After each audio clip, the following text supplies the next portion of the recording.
So let's start off first. Okay.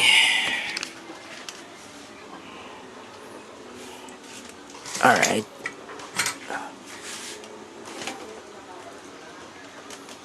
Let me flip it over.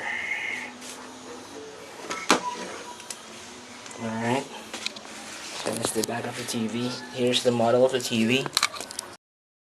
Alright, so there you go. As you can see, it's Sony.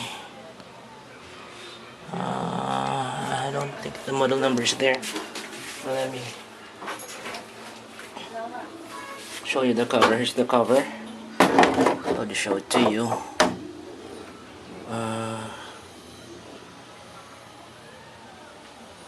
There you go. It's a model number. Okay. So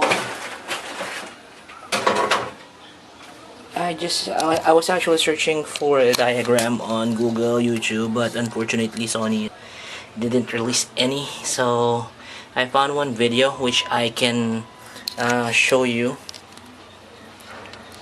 I found one video on YouTube. It's actually for a different model of Sony, but I'll go ahead and put it down in my description down below. Alright, so let me show you what I did. Here it goes. So on that video, they show that the 5 points should be connected at the same time. So I'm going to show you the 5 points that I connected. Okay guys, those are the 6 points. But on that video, it says that only to connect the 5 points. So I leave the other point behind and just connected 5 of them. So let me grab a pointing tool.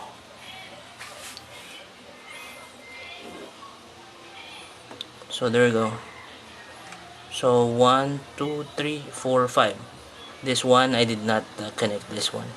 What I did is I just based it on the IC, this IC, because I'm thinking this is the problem. That's why it's shutting up by itself. So that's what I did, and then it fixes the issue, guys. Okay, so alright, so there you go, guys. Again, I just want to let you know that if you want to do this, do it on your own risk, okay? Because I took the risk of doing it, even though it's a different model, because I know that if I'm gonna send it to a Sony repair shop or service center, they will not be replacing this IC only. I would probably have to buy another board like this, which will cost me more money.